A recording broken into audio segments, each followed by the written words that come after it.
Welcome to the June 7th meeting of the Downers Grove Village Council. We're glad you're with us tonight.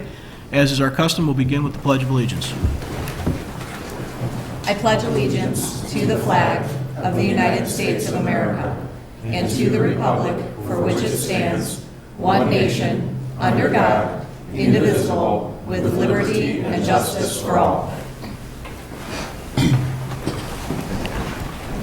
Rosa, would you please call the roll? Mayor Barnett, Here. Commissioner Jose, Here. Commissioner Wallace, Here. Commissioner Sadowski-Fugit, Here. Commissioner Colavani, Here. Commissioner Gilmartin, Here. Commissioner Glover. Here. Good to see everybody again after a little break and time off. We've made a few adjustments to our meeting process in hopes of better serving those both in attendance and watching at home. As always, public comment will be part of each active or first reading agenda item, and there will be a public comment session on items not on the agenda. But we've moved those to a point later in the meeting with mayor and council member reports. So item 3 on our agenda tonight, we have 2 proclamations this evening. The first concerns Pride Month. Whereas members of the LGBTQ+ community continue to face discrimination and mistreatment that no one should ever face, and whereas the Village of Downers Grove supports the rights of every individual to experience equality of treatment and freedom from discrimination, and whereas discrimination based on history, gender, age, disability, race, religion, sexual, or social economic status is antithetical to the values of our nation, our state, and our village. And whereas the Village of Downers Grove believes in fairness and equality and values our diverse population of both residents and businesses and their guests, recognizing that such diversity is one of our community's greatest strengths. And whereas we recognize that in order to build upon this diversity and maximize the benefit to our community, it is essential that equality of opportunity and the absence of discrimination be at the core of all village policies, procedures, and efforts.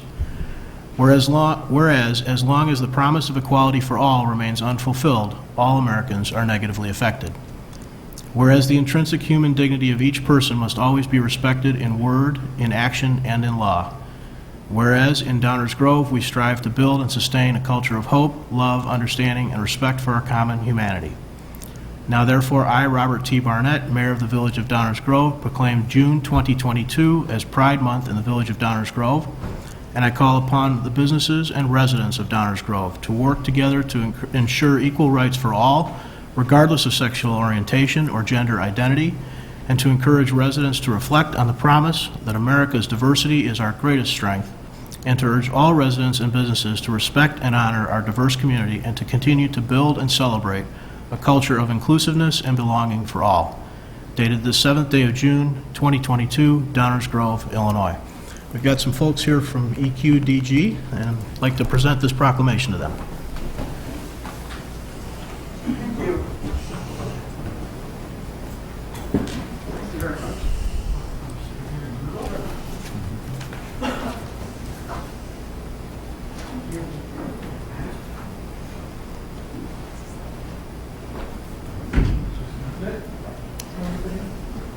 Perfect. All right.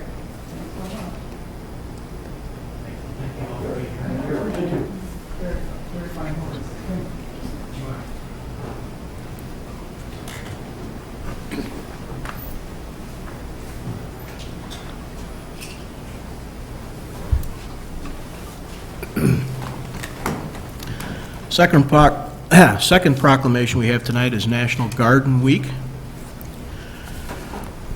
Whereas gardeners work to preserve our country's traditional spirit of independence and initiative through innovation and hard work.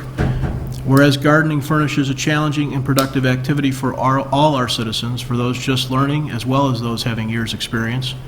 Whereas gardening is a universal activity that bridges social, ethnic, cultural, and economic boundaries, and which promotes a healthy lifestyle, helps reduce stress from other areas of our life, teaches and rewards that often not instant and can come from diligent efforts, is an activity that can last a lifetime. And whereas gardening has a long and rich heritage in Downers Grove, as demonstrated by the Garden Club of Downers Grove being founded in 1927, when Mrs. M.L. Puffer was elected president and Mrs. H.M. Lyman was elected wildflower and conservation chairman. Whereas the objectives of the club remain the same today as they were 95 years ago, namely the advancement, interest of gardening, support of conservation efforts, furthering city beautification, and funding scholarships. Whereas over these years, the Garden Club has planted flowers, bulbs, trees, and bushes at nearly every park and school in the village, as well as the library, the Main Street Cemetery, Maple Grove Forest Preserve, and the American Legion. Whereas the Garden Club of Downers Grove is a charter member of the Garden Clubs of Illinois and the National Garden Clubs. Whereas scholarship awards are given each year to horticulture students at the University of Illinois. Now therefore, I, Robert T. Barnett, Mayor of the Village of Downers Grove, do hereby proclaim the week of June 5th through 11th, 2022, as National Garden Week in the Village of Downers Grove, and recognize and thank the Garden Club of Downers Grove for their accomplishments and contributions to our community, and encourage all residents to set aside time to recognize the work that gardeners, hobbyists, and professionals alike do to keep Downers Grove beautiful and seek opportunities to support the Garden Club and to garden. Dated this 7th day of June, 2022, Downers Grove, Illinois. And we have a representative from the Garden Club here for this.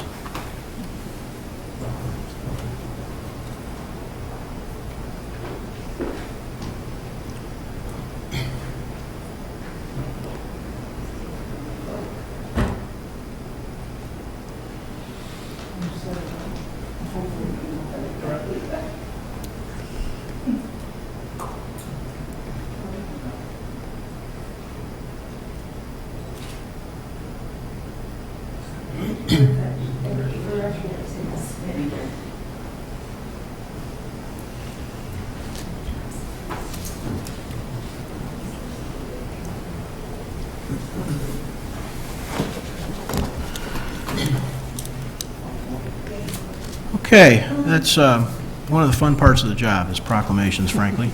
It's an opportunity to recognize certain groups, individuals, causes, subjects, and shine a light on them, so I enjoy that. One thing I do apologize, schedule-wise, we sometimes are a little behind the 8 ball, so Pride Month has already started, Garden Week has already started, and here we are doing proclamations, but such is the calendar. Item 4 on our agenda, minutes of previous council meetings. Mayor, I move that the council adopt the May 17th, 2022 minutes as presented. Second. Any comments or questions from the council? All those in favor say aye. Aye. Opposed? That passes unanimously. Item 5 is our consent agenda. We have one item we'll remove from the consent agenda, item D, which concerns disposal of previous audio minutes. That we have some typo errors we will clarify, sort out, and put that on a future agenda. Is there a motion concerning the consent agenda absent item D? Mayor, I move that the council adopt the consent agenda without item D. Second. All those in favor say aye. Aye. Opposed? That too passes unanimously. Just like that, our meeting is rolling forward. Before we get to the active agenda session, public comments portion of these meetings on agenda items coming up shortly, and again later on non-agenda topics, are opportunities to address your council. Please remember, this is not a debate, nor is it an open question and answer session. It is simply an opportunity to speak to the council, ideally about subjects within our purview. We have a variety of additional opportunities to engage council members, including e-remarks, the CRC system, coffee with the council, direct email, or by phone. Every one of your council members spends time in person and off this dais making himself available. But the public comments portion of our meeting and the public comments portion of each agenda item are intentional parts of a structured meeting. As such, we have some expectations on how they'll be handled. Please state your name for the record, keep comments to 5 minutes or less, avoid repeating what others have already said. Please keep your comments to 1 visit of the podium per subject. If you forget to mention something or additional conversation brings up a new idea, please hold that until after the meeting and use one of the other contact methods to contact us as needed, or bring that new comment to our next meeting. So we'll move now to item 6, our active agenda. Is there a motion concerning a special use? Mayor, I move that the council adopt an ordinance authorizing a special use for 1835 Elmore Avenue to permit an extended family accessory housing unit as presented. Second. Are there any comments or questions from the audience on this item? Comments or questions from the council? All those in favor say aye. Aye. Opposed? That passes unanimously. Is there a motion concerning a special use for a drive-through? Mayor, I move that the council adopt an ordinance authorizing a special use for 400 75th Street to permit a drive-through as presented. Second. Any comments or questions from the audience on this item? Comments or questions from the council? All those in favor say aye. Aye. Opposed? That too is unanimous. Is there a motion concerning a plat of subdivision? Mayor, I move that the council adopt a resolution approving the final plat of subdivision with an exception for 403 66th Street, 6600 and 6618 Fairview Avenue as presented. Second. Any comments or questions from the audience on this agenda item? Comments or questions from the council? All those in favor say aye. Aye. Opposed? That too passes unanimously. Is there a motion concerning rezoning? Mayor, I move that the council adopt an ordinance rezoning certain property located at 403 66th Street as presented. Second. Any comments or questions from the audience on this rezoning motion? Comments or questions from the council? Before we take that vote, I'll just explain to those who may be watching for the first time, either here or at home, these are items which have been discussed at least once before, sometimes multiple times, and thus some of the lack of questions or comments. That's not that we haven't thought about them, it's that we've been on the table for a while now. With that, all those in favor of the motion, please say aye. Aye. Opposed? That too passes unanimously. Item 7 on our agenda is our first reading. This is the portion of the meeting where we begin talking or continue talking about items on which we do not plan to take action tonight. These would typically be items that will appear on a future active agenda. So with that, I'll turn it over to our staff team. Thank you, Mayor Barnett. There are 2 items on tonight's first reading agenda. They will both be presented by Stan Popovich, our Community Development Director, regarding special service areas. Stan. Thank you, Mayor Fieldman. Good evening, Mayor and Council. The first item before you is a proposed special service area number 12. It's 6,000 and 6,014 Fairview Avenue.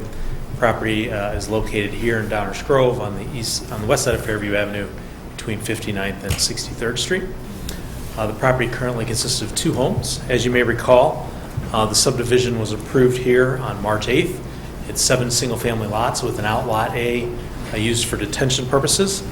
The SSA serves as a safeguard in the event that the homeowners association cannot or does not maintain the subdivision's common detention area here in Lot A. The SSA would allow the village to levy a special tax on the property owners for the maintenance of the common areas if the HOA defaults and doesn't follow through. The proposed maximum rate is 3% of the EAV of the properties within the SSA. The process to establish an SSA includes proposing an SSA and the ordinance to approve that proposal of the SSA, a public hearing in August, 60-day objection period, and then an ordinance establishing the SSA. If there's any questions I can answer at this time for the council, I'd be happy to do that. Thank you, Mayor. Thank you, Stan. Any comments or questions from the audience on this item? Comments or questions from the council? It's pretty straightforward. We're just trying to put some belt and suspenders on future maintenance, so it's a good thing. That's it, Stan. Thank you, Mayor. We'll go to the next one. It's a special service area number 13. You may have heard this before. 7135 Dunham Road. This is at 7135 Dunham, so it's just north of the intersection of Dunham and Lamont Road here. Subdivision, this is the existing lot with a single-family home. The subdivision calls for 6 lots and an outlot A that would house the detention area. This subdivision was approved on February 8th. Again, the SSA serves as a safeguard. Same maximum rate of 3% is proposed. The process is exactly the same. We'll be following the same evenings as well with a public hearing in August, and then through an approval of the SSA after a 60-day objection period. If there's any questions on this one, Mayor and Council, I'd be happy to answer those for you as well. Thanks, Stan. Any comments or questions from the audience on this item? Comments or questions from the council? Straightforward stuff on the list tonight. Thank you, Stan. Thank you, Mayor. That ends our first reading tonight, Mayor. Thank you. Item 8 on our agenda is our attorney's report. Is there an attorney's report tonight? Yes, thank you, Mayor. Only those 2 items that Stan just presented. The first is an ordinance proposing the establishment of special service area number 12 and providing for the public hearing and other procedures in connection therewith, and an ordinance establishing special service area number 13 and providing for a public hearing and other procedures. Both will be on next week's active agenda. That is all, Mayor. Thank you. Thank you, Enzo. In a little bit, we will be moving over to the committee room where we have a little bit of a roundtable discussion planned on our solid waste contract. But next on the agenda is public comments portion of our meeting. This is the portion of the meeting where we entertain public comments on items not on tonight's agenda. Those same requested guidelines apply. If you've got something you want to talk about that's not on tonight's agenda, please come on down to the podium.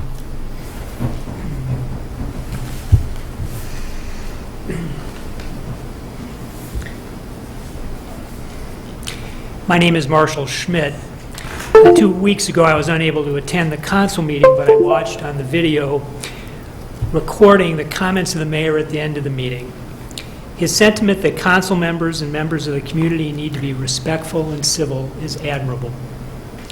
But sentiments can only be realized through actions.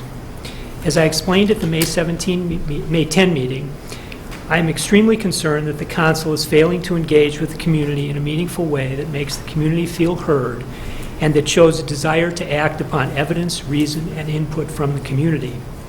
I want to take the rest of my time to cite 4 examples of this lack of engagement. First, as Mayor Barnett noted at the beginning of the meeting, the agenda now moves the public comment on matters not on the agenda to after the active agenda. This discourages many people who want to comment on such matters because they must listen to matters in which they are not necessarily interested. If they are interested in those matters, they can attend and comment during the regular part of the meeting as the items on the agenda are considered. If not, however, they must be particularly passionate to wait almost the entire meeting, which in many cases can be long. The obvious takeaway from the restructuring of the agenda is that whoever sets the agenda wants to discourage, not encourage, public comment. Second, on tonight's consent agenda, and this kind of falls in a never land because the consent agenda never gets comment from the public. It is not subject to prior public comment. This meeting was the purchase by the village of property at 5616 Lyman Avenue for over $348,000. Although the purported reason for this purchase is to allow better stormwater management, the property is located in the floodplain or a floodway, so any future building would require stormwater remediation. The materials related to the agenda item do not identify any specific stormwater project to which the property is necessary or even beneficial. And it may be a matter of law that you could put it on the consent agenda because it was under a certain threshold, but $348,000 is a lot of money. At most, the village or property owners might realize a slight savings on future flood insurance. But my quick research on property and tax websites indicates that the village is overpaying for the property by as much as $50,000. Indeed, being in the floodplain, the value of the property begins underwater, so to speak. Because the way in which the sale was handled, however, the public had no meaningful opportunity to weigh in on the transaction. This lack of transparency and engagement creates questions about the real motivation for the transaction. Third, several board members have implored community members to move on or to get over how the council handled the Longfellow amendment to the zoning ordinance. But last week provided additional proof of how the council simply was not listening to the community when it expressed grave concern about the impact of building 12 homes on the Longfellow site. The heavy rains last week flooded the basements that now have been dug. The developer pumped out the water along with large quantities of sludge onto Montgomery Avenue, burdening the existing stormwater system that was not built for 12 homes on the Longfellow site. The sludge settled out on the street as shown in the picture on the screen. Mr. Fieldman labored mightily to have the developer clean up the mess, and that's appreciated. But suffice it to say, the process took several days and several failed attempts, including one that created a cloud of dust that settled over a homeowner's property across the street who was powerless to prevent it. Promising to listen better does little to compensate such homeowners who can't move on. Fourth and finally, during the mayor's comments, he said nothing about his clear conflict of interest regarding the relocation of the large communications antenna away from his house, but much closer, indeed, almost on top of the property of other homeowners in the neighborhood. The public will recall that after the public raised the conflict of interest, the mayor said nothing about having advocated for the project on Facebook. He then failed to attend the meeting where the relocation required special use were approved purportedly because of a family commitment. But this rationale is at best meaningless. If the mayor had a family commitment, it was a simple matter to delay a vote on such an important matter to the next village council meeting a week later, at which time the mayor could have acknowledged the indisputable conflict, recused himself, and made clear that his views on the project should be disregarded. Instead, he was conveniently absent and was able to hide behind the absence to avoid admitting the conflict while the council vote benefited him. These 4 examples illustrate my point at the May 10 council meeting that this council fails to engage the community in meaningful ways. If this is to change, the council needs to do more than make empty promises. The members need to change, or in their own words, they need to move on. Thank you.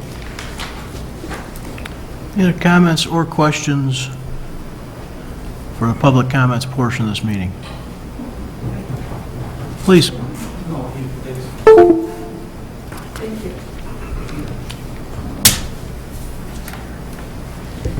Good evening. I'm Carol Richard, and I live with my daughter Louise in a house we bought at 532 Bunning Drive a couple years ago. We lived at on 55th Place for 45 years before that, or maybe actually 47. Anyway, we love it, and we love where we are. That's why we only moved a few blocks away. But I wanted to mention tonight, just mention it, and probably will mention it more in the coming year, that a short time ago I watched a video that was produced by Downers Grove on YouTube. There are a lot of good ones there. And this one was about the new facility for the village that's going to be built, I think, starting in August. And I was so impressed as sort of an environmentalist of some kind. I was so impressed that so many sustainability measures were being included. And one, for instance, was solar panels, which, cuts down on our usage of fossil fuels and saves taxpayers money. And then other things that they didn't say they're for sure, but these are the things that they're hoping for: permeable pavers, bioswales in the parking lots, green roofs, and these are all water conservation measures, wonderful examples of water conservation and water quality measures also. Then it said also that the landscaping is going to be done in native plants, and that's wonderful. Another water conservation, water quality measure, but even more than that, the native plants evolved here. That's what we should all be planting. This country has 40 million acres of turf grass. It's the grass we see every day that doesn't come from here. I think it was either Asia or Europe. That's where it comes from, and it has very little biological value here. So the native plants, I'm glad that Downers Grove is interested in the native plants. The native plants produce more oxygen, way more oxygen for us than grass. They cleanse and return water to the aquifer underground, way more than turf grass. They sequester carbon. So here we have an opportunity to plant something that's going to help the climate problem we have. We don't have to sit and wring our hands, which I do. I mean, I do that, but I do that because I don't want to leave the world the way it is if I could help it for my children, grandchildren, and now great-grandchildren. So I participated in No Mow May, and several of our neighbors did. That's sort of a start. The reason for No Mow May is to give the pollinators, which are in severe decline, a chance to start their lives, have nourishment. Our lawns, if we let them grow, are a habitat for pollinators. So if we could stopped cutting them so often and cutting down their habitat, we wouldn't be in such a bad way about the pollinators. And also, I mean, goes without saying that when we spray them and put chemicals on the lawn to get rid of bugs, those are insects which we very dearly need. So I was really happy to see that Downers Grove is going to use native plants. I'd like to push Downers Grove to go a little bit farther. And I mean, you can't require, but you could educate the community and encourage people strongly to give over half of their lawns, just half, to native plants. It will change. It will be the beginning of a huge change. Other communities are doing it. I just heard that Los Angeles is doing very strict water rules right now because they're out of water, basically. And I mean, we're all going to have, and we already have, signs of what's happening with our climate and our environment. So I really feel proud that Downers Grove is including these environmental sustainability points in this big new facility that we're building. I'm proud of that, and I think that we're the kind of place which could be a leader in changing this lawn thing. We really could. Even the name Downers Grove sounds so so nature-like. So what I would like to do, just a few suggestions for us to think about. Hey, Carol, let me interrupt you just a minute. Oh, We're getting short on time. If you could try Okay, and I'm get done. to the end. could I just give suggestions? Yep, go ahead. Change the code for our grass height, or even better, give waivers for the month of May so that people could participate in No Mow May and give pollinators a better chance. We could strongly encourage residents to plant half of their own yard with natives and do some excellent education of our citizens with some more excellent videos. Thanks. Thank you. Others with subjects not on tonight's agenda.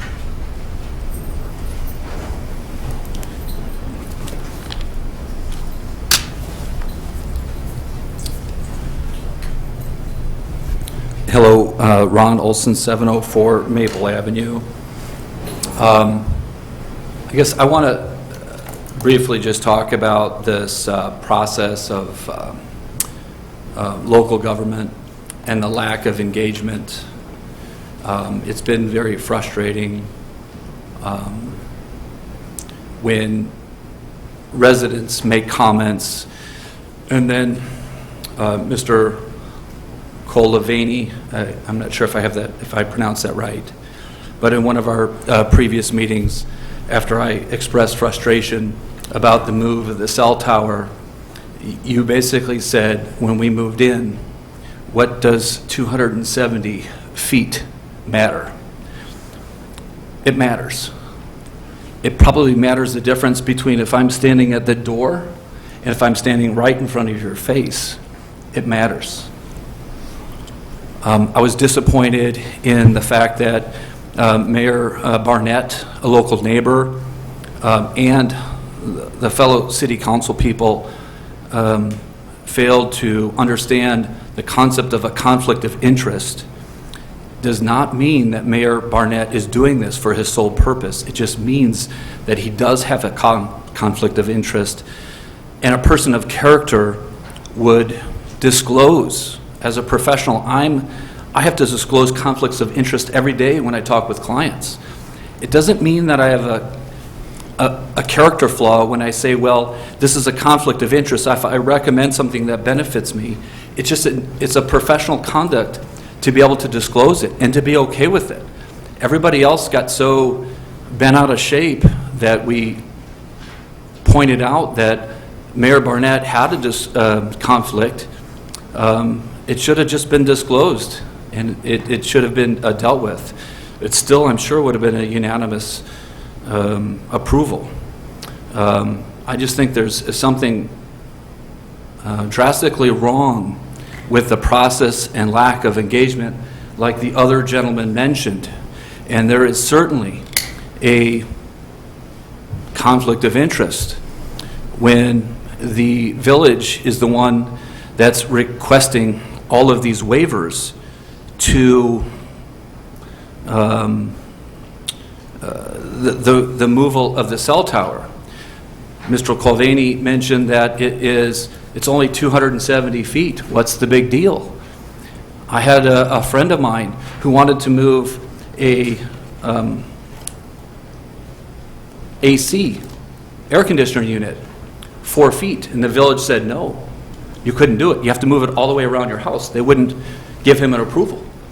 So if the village is so strict about the requirements that they put on residents, why doesn't the village have the same kind of restrictions that they have for themselves?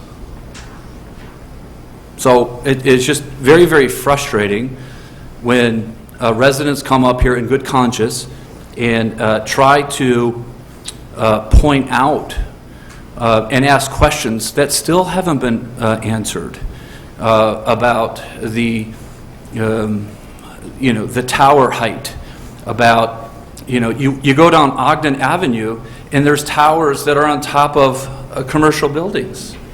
If the tower is so important to the police department, it could be on top of the new police department.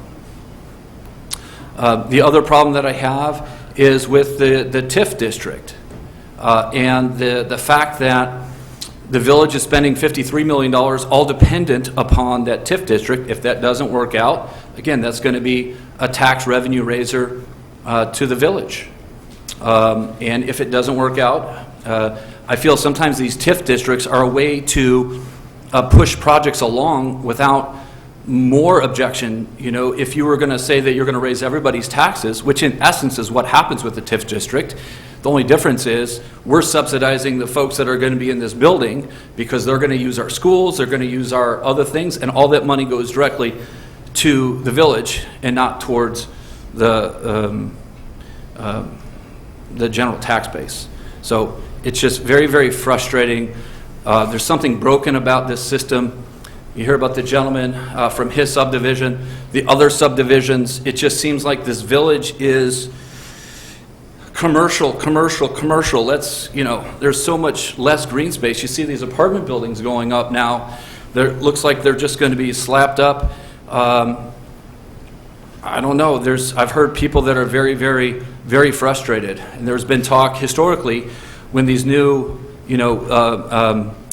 towers go up that everybody in the whole village is going to have free Wi-Fi. I doubt that's going to happen. And it's going to be right behind our houses.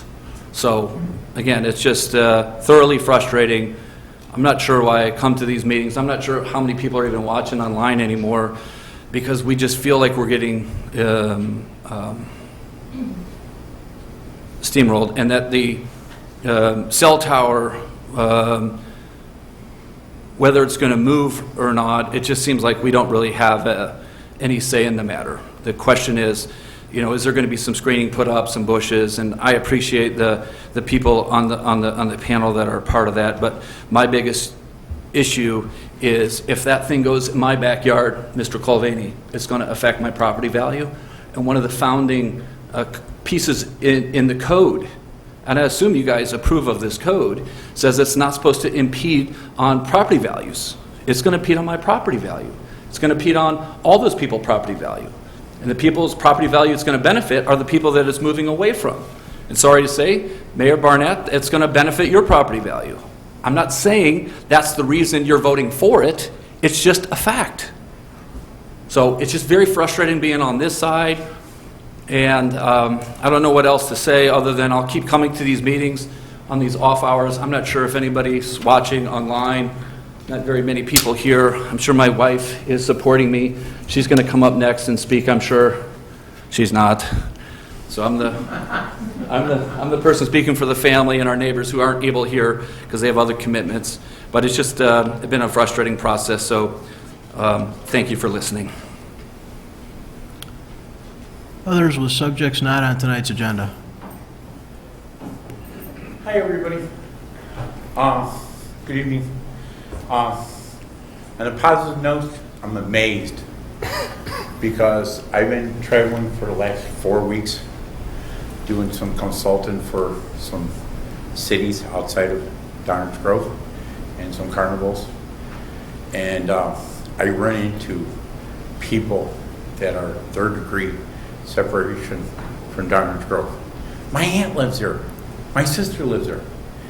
I'm always from Hayward, and one of the awesome young ladies that I met over the last couple of weeks, she's 10 years old, and she's an inspiring artist. And she's raising money with her artwork, and she'll be featured in my paper because she's like just amazing. 10 years old, and she's raising money for a park. And and when I told her I the main focus of my paper is Downers Grove, and she's, I got an aunt there, and she's just lit up. It's like, it's amazing. Well, that's on a positive note. On a negative note, part of me is not really happy. I fell in love with the city, and I went to Coffee City Council, and your village manager said I was making him uncomfortable. I apologize if I was making him uncomfortable. I was explaining to him that I have determination to do what I need to do to better myself and to better what I get involved with, the community I get involved with.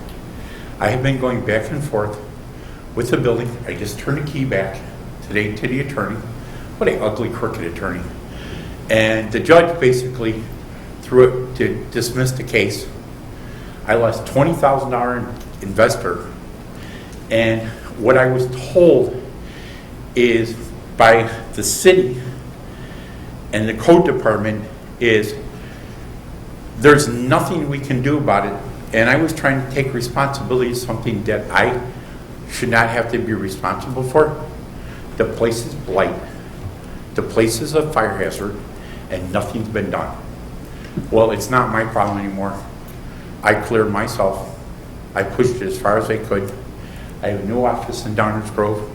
I have a year lease with all kinds of options. I'm bringing some serious business this way. I acquainted myself with some contacts with the media. They love the idea that I'm out of retirement. I've been playing with the idea, telling people I'm coming out of retirement. Nah, they said, knock it off, you're out of retirement. I'll start making some money, start being successful. If there's a problem that your city has to bully somebody, and that's how I feel I'm being bullied by your code department, because I think, hey, these are pictures, this is what's wrong, this is evidence. Well, you didn't sign occupancy. If you continue occupying your right and running a business, you're going to be fined. Well, I said, hey, contact my lawyer. This is, we have to be proud of our community, and we have to involvement. Pros or cons. Hate me today, love me tomorrow. We're all family. And I apologize, Mr. Village Manager, if I slightly intimidate you, but you know what? That's not my problem.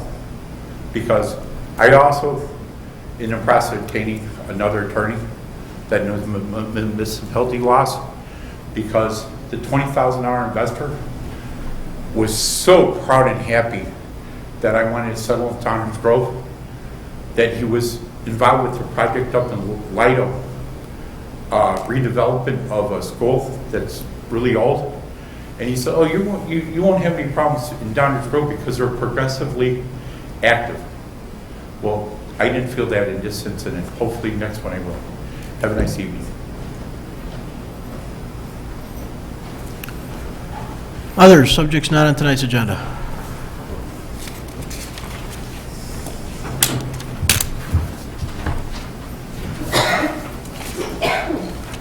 Good evening. My name is John Agazzino, and I'm with the Downers Grove Area Fish Food Pantry. First of all, I'd like to thank the community for all their generosity. It's been unbelievable, and it helps us, keeps us going, distributing food. What I'd like to do is just share 2 short stories with you. One of which is the single mom. She's 50. She's got a daughter with terminal cancer, and she finally got a job at Good Sam. This woman's about 120 pounds, and she's working in the morgue. And she comes to the pantry, and we're able to help her. I believe we make a difference. I know we do. I'd like to share another story with you. The laborer that comes to the pantry, he's digging ditches. And one night he showed up with his hands covered with blisters because he was digging ditches all day. He can't make enough money to support his family. We give him food. I believe this makes a difference. We feed approximately 130 families per week. No one gets paid at the pantry, so we work on a 96%. So 96% of what comes into the pantry goes right back out. We have 4% expenses. I don't know if you know where we are. We're in the township office. There's a new building next to it, senior center. We're located in that. We distribute food on Tuesdays. We did it tonight from 4 to 6, and on Fridays from 8:30 to 11:30. So what I would ask more than anything else is your support. You can find out what we need at the pantry by going to our website. It's downersgrovefish.org, downersgrovefish.org. And I'll have a list of items that we could use. So if you want to support us and help us, I'd really appreciate it. And again, I just want to thank the community for all the support they've given us. Thank you very much. Thank you. Other subjects not on tonight's agenda.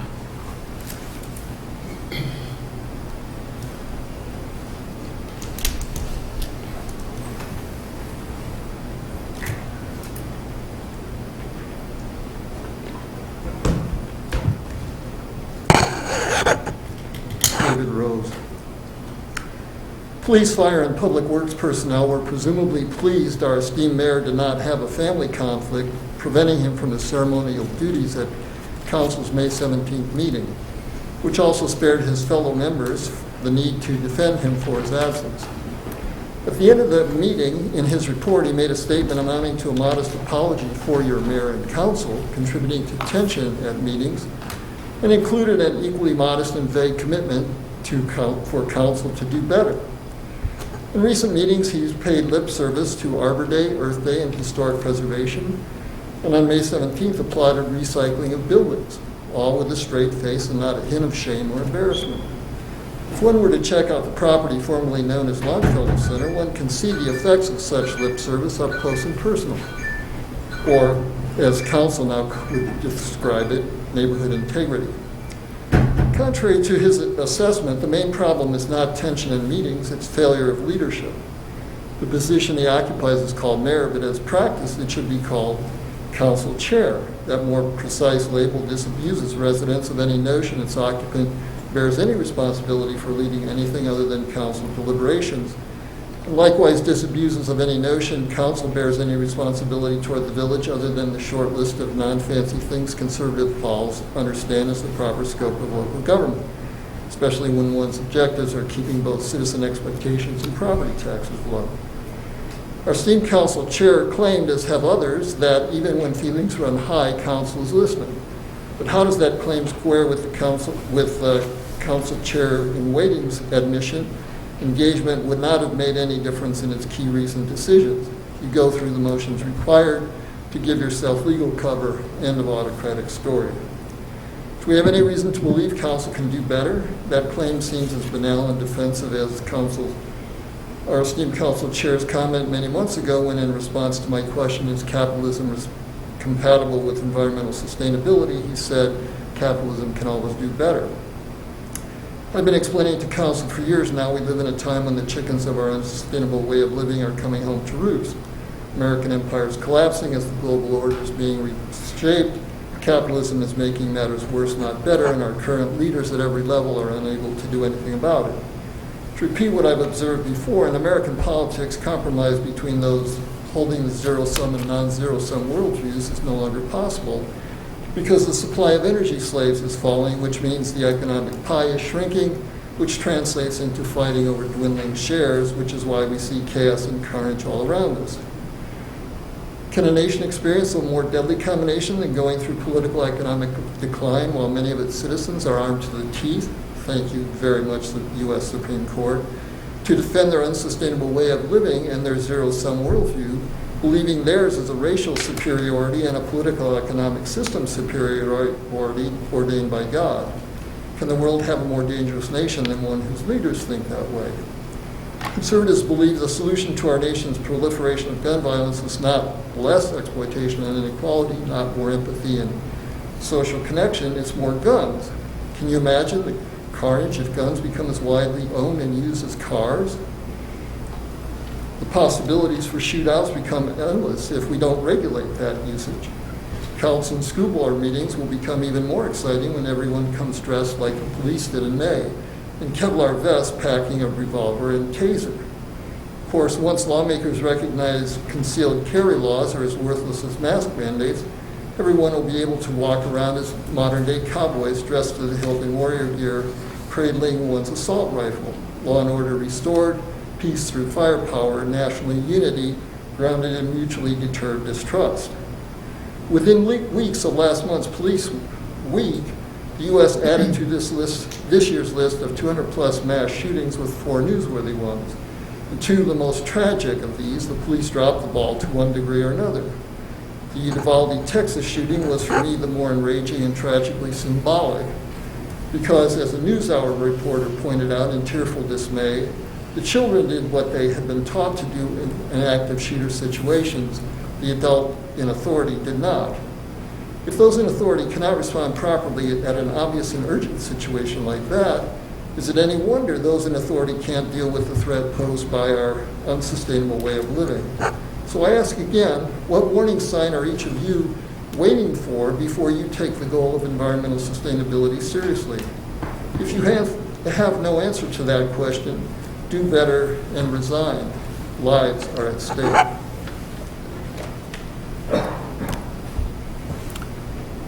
Anyone else with subjects not on tonight's agenda?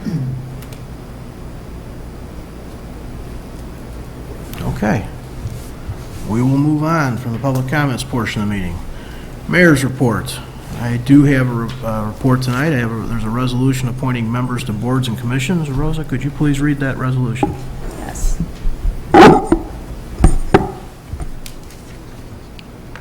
A resolution appointing and reappointing members to village boards and commissions. Whereas Mayor Barnett has made the following appointments to village boards and commissions. Now therefore be it resolved that the Village Council of the Village of Downers Grove does hereby confirm the following appointments. Board of Fire and Police Commissioners. Reappoint Jillian Mikrut to a 3-year term expiring August 31st, 2025. Community Events Commission. Appoint Teresa Kulat to a 3-year term expiring August 31st, 2025. Environmental Concerns Commission. Appoint Rachel Grodzinski to a 3-year term expiring August 31st, 2025. Library Board of Trustees. Appoint William Neinberg to a 6-year term expiring August 31st, 2028. Police Pension. Reappoint Norman Sidler to a 2-year term expiring August 31st, 2024. And appoint Stephen Cogger to a 2-year term expiring August 31st, 2024. That is all. Thank you, Rosa. Is there a motion concerning the resolution? Mayor, I move that the council adopt the resolution as presented. Second. Comments or questions from the council? Comments or questions from the audience? Rose, would you please call the roll? Commissioner Jose? Aye. Commissioner Wallace? Aye. Commissioner Glover? Aye. Commissioner Gilmartin? Aye. Commissioner Colavani? Aye. Commissioner Sadowski-Fugit? Aye. Mayor Barnett? Aye. That resolution passes unanimously. Before we go on, under the mayor's report, I'll add that we appreciate those that want to serve their community. It's a long list of people who do, and that input is valuable to this group. it is not always accepted by this group. There are times when, in fact, it's not. But they provide a great service to our community by hearing many of the issues, by digging into other issues, and providing additional public forums for those issues, many of the ones you've heard about tonight. This council still bears ultimate responsibility, and it takes that very seriously, and I appreciate my colleagues' participation in this process. There'll be another round coming up in August that I'm looking forward to. Item 11 on our agenda, council member reports. This is the portion of the meeting where we weigh in on goings-on in the community, other groups we're party to, or other events we want to raise and highlight. So, Commissioner Cullivanti, what's on your list? No report, Mayor. Commissioner Stosky-Fugit. Yeah, I have a little bit more for Pride Month. So first I want to thank everybody who came out to Outwards Journey. It wasn't the best weather on Saturday, but the rain mostly held off, and it was a wonderful event. And also the library panel last night hosted by EQDG. There's one more big event, and that is happening on Sunday, June 12th from noon to 5 p.m. at the First United Methodist Church. It will be Pride in the parking lot, and it's a little bit of a partnership with EQDG and Youth Outlook. So please come join us and drop in. If you want to tie-dye, bring something to tie-dye. But there will definitely be a lot of fun to be had for that. And also want to just thank all of the businesses and all the local artists who have contributed to the beautiful downtown for Pride Month. That's all I have. Thank you. Commissioner Wallace. Thank you, Mayor. Today, a very special Rotary Lunch was held at Emmett's for 17 young men and women from Downers Grove who were our service and music scholarship winners. My heart truly is full and fills up every time I'm around such bright and talented students. So another congratulations to those men and women. And speaking of Rotary, Rotary Grove Fest is just around the corner. I am not predicting weather yet. That is in the weeks to come. However, tonight I would like to encourage everyone to consider signing up to volunteer. We cannot put this fest on without volunteers. You can sign up at rotarygrovefest.com/volunteer. And it's really fun volunteering too. It's not just work. We have a really great time, and it's for an incredible cause with profits that go right back into our own community. Thank you, Mayor. Thank you. Mr. Glover. No report. Thank you, Mayor. Mr. Gilmartin. Yes, Mayor, thank you. I want to thank you for the Pride Proclamation tonight. As we celebrate Pride Month, I think it's particularly important that we as a village continue to listen to and support our LGBTQ community. I attended last night's panel forum on inclusion and was really amazed by what was said there, put on by our great library.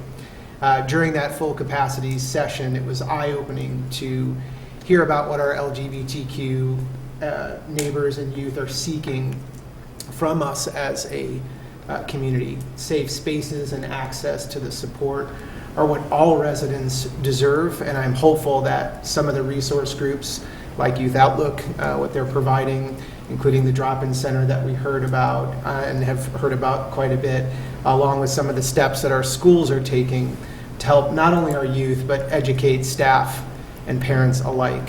Based on the attendance and the support from last night and the growth and support that we see around town, I am encouraged and hopeful that we as residents and neighbors can continue to strive for Downers Grove to become more inclusive and welcoming. In fact, our high school used their You Belong Here campaign to promote inclusion of all students, because we all seek a place where we are welcomed, a place where we feel we belong. Having said that, I have heard stories about cruel actions towards our members of our LGBTQ community.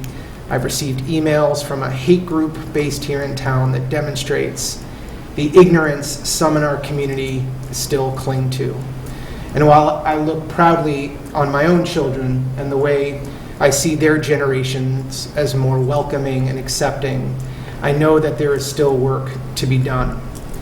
So when the paint is washed off our shop windows and the energy of this important month of recognition has waned, I hope that the LGBTQ plus residents and neighbors continue to feel the support of the community and that we as a community can prove to you that you belong here. Thank you. Thank you. Commissioner Jose. Thank you, Mayor. I want to thank my fellow commissioners for their comments on Pride Month. I share the sentiments, but rather than repeat that, I wanted to tell a quick story about our police department. Had a great experience with them that was completely and totally unexpected, and I wanted to share it with the community. I happened to be having a drink at a local establishment on Main Street with a friend just last week, and we were sitting outside on Main Street, and behind me I could hear a bit of a disturbance. A gentleman who started getting a little agitated, started yelling, screaming. Eventually, a police officer responded, and the gentleman with whom I was having a drink said, "Hey, take a look at this." And I turned around, and the police officer is engaging this gentleman.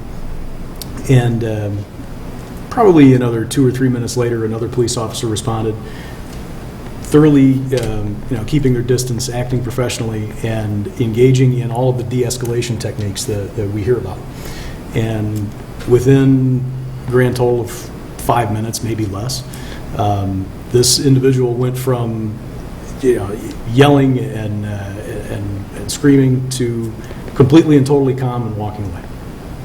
And it was really remarkable to watch right there in real time, not more than 20, 25 feet from me.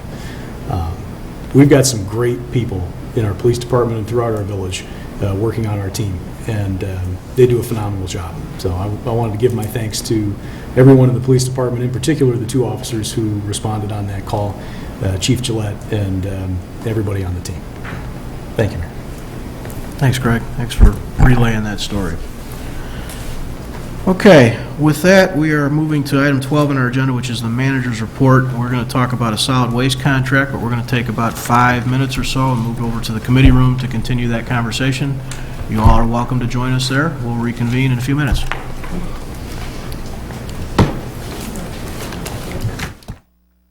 Okay, it looks like we've got a big crowd. But let's get this show back on the road. We are obviously here to talk about our solid waste contract renewal. It is not up tomorrow, but it is coming. And sometimes these can take a while, so it depends. And so this is the first opportunity for everybody to really give their 2 cents on it and kick things around. And Mike will lead us down that path. So over to you, Mike. I will. Thank you, Mayor. A few introductory comments. We did put quite a bit of information in a slide presentation online for the benefit of people to review in advance. So that'll allow me to keep my comments brief. But let me provide just a little bit of background information about why we're here this evening and the process that we're kicking off. This is the renewal of the solid waste contract. We have a contract right now with Republic Services that expires at the end of March 2023. It's a 5-year contract, and so we're going through the process now of getting council direction as we determine the steps to take in that contract renewal. Goal is to have a multi-year contract completed for solid waste disposal and management by December of this year. We have a few desired outcomes. Obviously, a contract that meets council policy direction and the established policy goals. I'll touch on those in just a minute. We'd like stakeholders and participants to feel good about engagement in this process, recognizing there are differences of opinion and perspective about how this service is provided.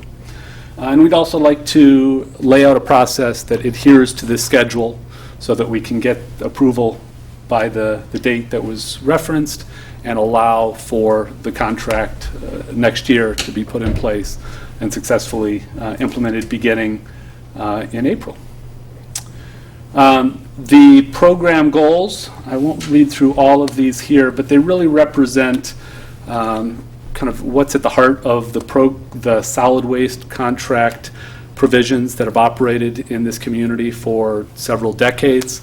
And, of course, the Village Council has the opportunity to review and make any adjustments to the goals that are shown here, as well as emphasize certain preferences or elements of the goals that you particularly feel strongly about. And that's really what we're here for this evening. We want the council to really play a role in establishing and shaping the program goals and attributes, this list right here, perhaps, with any amendments that the council directs. And we also want council to engage in discussion that ultimately directs staff to either negotiate with Republic Services for the contract that begins next year, or to seek proposals, essentially go through a competitive request for proposal process.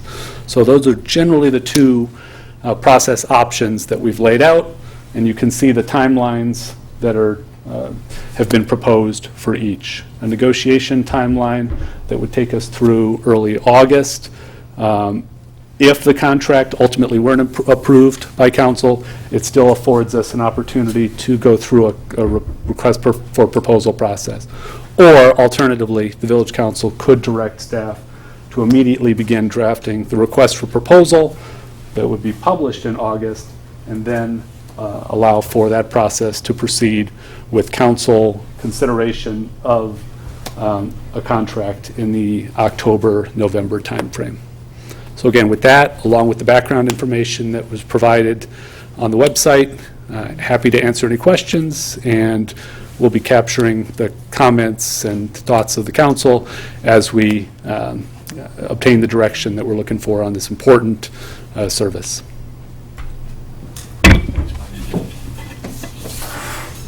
Pen in hand. So, we all know the existing program is, and there's some fundamental questions that we have to answer. It really starts with the program goals. So are there any goals that people think are misstated, should be worded differently, they'd like to add? Where are people's heads on the goals? I'll just start with saying I think those goals make sense, and I think the right ones for us to have. But as we go down the road and think about options to the program itself, or possible RFP structures, whatever that looks like, tying it back to these is important. So we need to make sure we're all feeling good about the goals as a starting point. I feel good about the goals as well. Yep. Okay. Yes, do I. Second. Yeah. Anybody not? Anybody not? Correct. Thanks, Mayor. No, I feel good about the goals. I would just to highlight a couple of them, I would place emphasis, at least from my standpoint, on providing the great value to our residents, maintaining competitive pricing, and basing the cost paid by residents on their burden on the system. Just my 2 cents. Well, we're off and running, Mayor. Good, strong comments on the goals. I have a comment. Please, Rick. I don't know why we don't have anything about reducing lawn clippings. I guess, and I don't mean to offend people. Actually, I might offend people. Yes, you do. I bought my first mulching lawnmower in 1978. Didn't even have a discharge. It was a Toro. Used it for 30 years. When there were a bunch of leaves, I had to go over a couple times. But I guess I don't understand why people even bag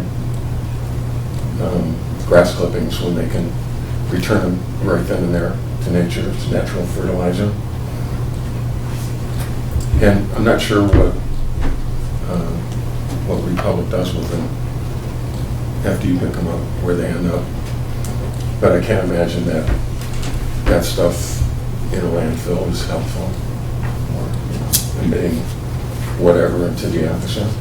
Mike, do we have information on yard waste processing? If we don't, we can provide that in future meetings. So we can certainly get an answer to that question. That's a good example of the kind of dialogue we want to have, right? Any public policy is part, certainly trying to accomplish certain things, make sure certain things happen, but there's usually a component of it that's designed to incentivize certain things as well. And so, $150 bags would do it. Leslie, please. Yeah, I kind of want to add on to that. I mean, I really think we would be doing this whole community a disservice if we don't put reducing waste entering landfills at the forefront. I mean, we only have so much space to put waste. And while I completely agree that we want a competitive price, and we do obviously want a good value for what it is that we're doing, we still only have one Earth. and we already have an issue with landfills and where things are going, and even with regard to recycling with plastic waste, I think we really need to do everything that we can to minimize the amount of waste that we have getting dumped.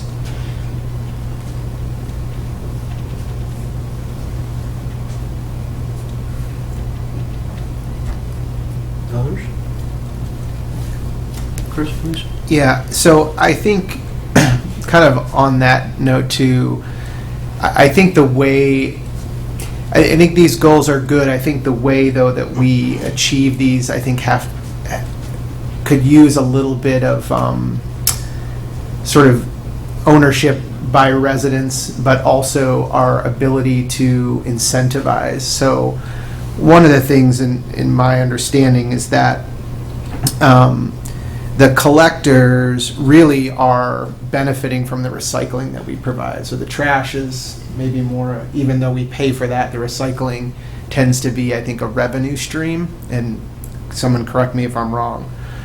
But if there's a way to sort of do some kind of performance base, where as a village we have numbers on how much trash we collect, what recycling pounds we're collecting. If there was a way to perhaps bake into the contract some sort of performance where if we as a village are reducing our solid waste, we're increasing the recycling, which I believe in turn helps Republic or whoever the vendor is make more money. That to me, and maybe those savings can be passed back, that feels like something I would love to see. I think having this objective of reducing waste is nice, but I'm not sure there's a incentive to do that when you can fill the can up as much as you want on both recycling and trash. So I don't know. I think if there's a way that we can tie it to some sort of measurement of how much recycling we do now as a baseline, and then what that increases, and maybe work with a potential provider who looks at that as a positive, because that recycling is a revenue stream in addition to what we are paying as residents. So that's one point. I think, Rich, I think you bring up an interesting point. Maybe some incentive there as well in terms of the yard clipping. I don't know what that might look like, but I don't know, it feels right. And then we've talked about not talked about, but on here is just the idea of stickers, and I think that's going to be a conversation. I'd love to hear others' thoughts on the sticker program, because again, from my understanding, that sticker program maybe is more cost to the collector, the provider Republic, and maybe there's ways that we can work around that too. I percentage-wise, there's a lot of sticker users who are still using it for trash, not just clippings. But I think that's just another area I would love to hear others' thoughts on, in a way to, again, hit the goal of sort of providing a great value or price level, that kind of thing. The last thing I'll add is, in the run-up to this meeting, I spent a good amount of time talking to different residents about the services that we receive, and it's been generally positive. So hearing some horror stories of their parents and relatives or other, maybe not locally, but in other towns, even outside, I think sometimes we may take for granted. We pull the can out, it takes the garbage away, we pull it back in. But so I think that the sentiment that I had in my anecdotal research felt pretty good about Republic as a whole. So to me, it would seem like if we can get some of these things worked out with them, great. Other goal-related comments? I'll just kind of second what Commissioner Gilmartin said about Republic as a whole. I mean, I heard the exact same thing, talking to my neighbors, talking with other people in the community. They said the experience has been, incredibly positive. That, Republic has even, people have maybe set something on the side of their garbage can or recycling, and Republic has still taken it. even without a sticker sometimes. So I mean, little things like that, when you've maybe got an overflow on your recycling and you've got one box that you kind of fold up and maybe put to the side, that it's been taken as well. So I have heard nothing but positive things as well. I'm open to looking into some of these suggestions from my colleagues. I don't think there's any harm in getting more information always. But just wanted to kind of echo what Commissioner Gilmartin said on having a positive experience with the public. I want to expand a little on this reduce waste entering landfills. I don't have any problem with that goal and encouraging proper recycling, but I think those can be, I don't want to say counterproductive, but if we limit the goals to those words, I'm sort of parsing words here, but then you have people really jamming full recycling bins, and I don't know that that's the ultimate goal. In my mind, the ultimate goal is less overall, less waste entering landfills, yes, but less recycling. So one of the challenges is, I don't mean less recycling, I don't want people to stop recycling. But if they focus on how they purchase things, and what's purchased, and how long, and how it's stored, and things like that, the reducing the recycling is still a net positive for all of us. So, when we talk about incentives, it's a little bit like utility taxes, right? If you tax electricity and then hope everybody uses less electricity, that can be a problem. But yet, that's really what you want, is everybody doing exactly that. And so if we have an incentive structure that somehow is focused on volume of recycling, for instance, that doesn't necessarily help residents get incentivized to do less overall. And that, I think, should remain at least in our margins of conversation as we structure a plan, because that would be, I think, better than just high volume recycling. Does that make any sense? I think that's why we tried to capture the idea of encourage proper recycling, because, yes, if you're going to recycle, do it properly and try to, reduce the entering landfill. But I think part of that is this idea that all the volume is going down. It's in both categories, right? Yeah, and we've kind of seen, I think, that has leveled off. The recycling has leveled off. And there's a couple possible reasons for that. One is sort of a saturation point, right? Everybody that can recycle is. And then those who are really focused on taking it seriously are then trying to reduce. And that's why I made that analogy to the electric utility tax. These are really helpful to hear all these council comments and the goals. It helps staff. Later tonight, you'll tell us which way you want to go and how we take the next step. But capturing these ideas is just great direction for staff, so that's very helpful. We noticed that Commissioner Gilmartin started to talk about the related item, which is, the attributes of the current program. Are there any things we should be focused on keeping? Are there any things the council would like to tell us that we explore changing? And so we handed out hard copies of the elements of our current program in front of the council and our guest here tonight. So, Mayor, if it's appropriate, we can start talking maybe about how these goals relate to program attributes and anything we might want to consider keeping or changing. Let me get you to put another sort of red RTB comment by this value and pricing. One of the things that I think we all need to always keep in mind, we do, but I think it needs to be stated as we're starting this conversation, is if you own a property in Downers Grove, you have a list of costs, and some of them are related, more directly related to us than others, but certainly garbage is one. But we're looking at, kind of out of control pricing on nearly everything. And we've had we had one referendum 2 years ago, there's another one coming. And those are all good things. I don't want to comment on that. But as you look at a person's list of costs of operating and maintaining their household, this is certainly one of them. So we need to be just super sensitive to that. There are people who are going to be squeezed and really pressured. And so I think this will start feeding into some of these attributes comments, because you certainly could design programs that were more efficient towards one or goal or another, but really made, discounted that. And that's a concern I think we need to really stay focused on. As much as I'd love to see a variety of attributes, I think they're all expensive, and people are squeezed. So we just need to keep that in the back of our minds.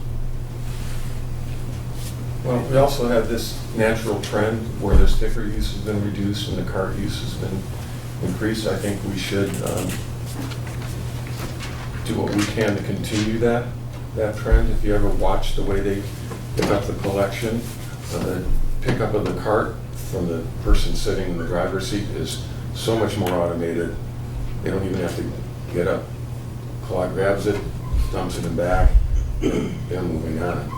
You know, with the other things where they've got to get out of there, you know, bring the old, whatever, 33-gallon, dump it manually, you know, that takes more time and labor, uses more fuel because it's, you know, sitting there idling. So if it's to our solid waste haulers' benefit to do that, you know, to reduce costs, I think we should reflect that.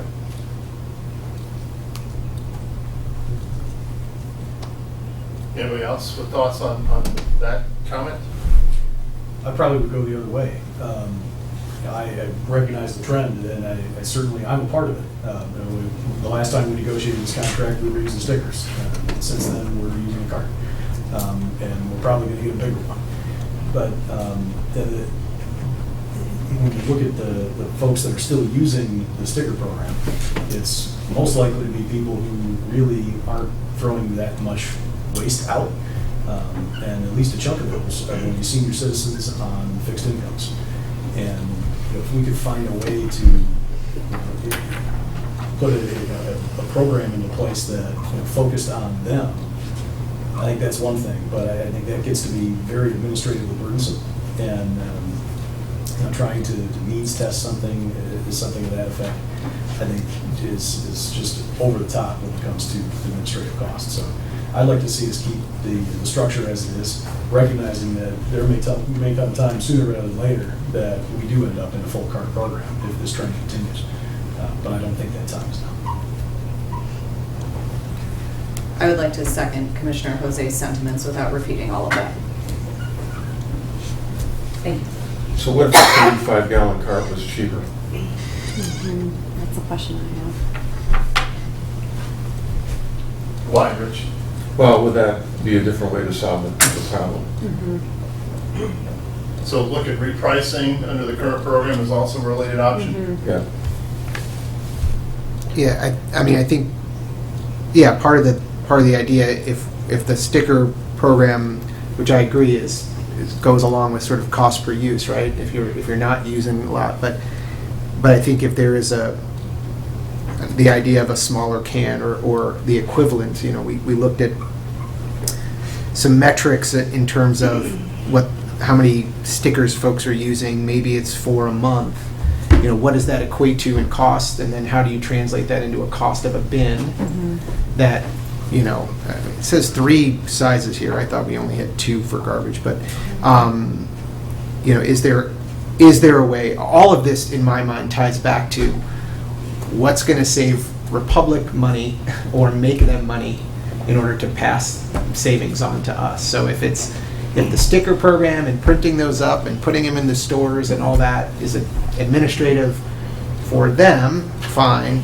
But if there's ways that can be reduced in a way that is meaningful, that we're not cutting out those that are on fixed incomes or have very little garbage, I don't know. I feel like this has been solved. And because I think we don't, as a village, we sort of, Republic is managing it.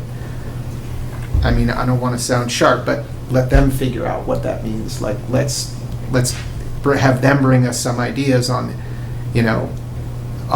maybe other towns that have moved off that. How did they alleviate that, or how did they address that issue? Because I don't think it's something we can do lightly. But I don't know. I think there's maybe some options that they could bring to us that maybe we're not thinking of.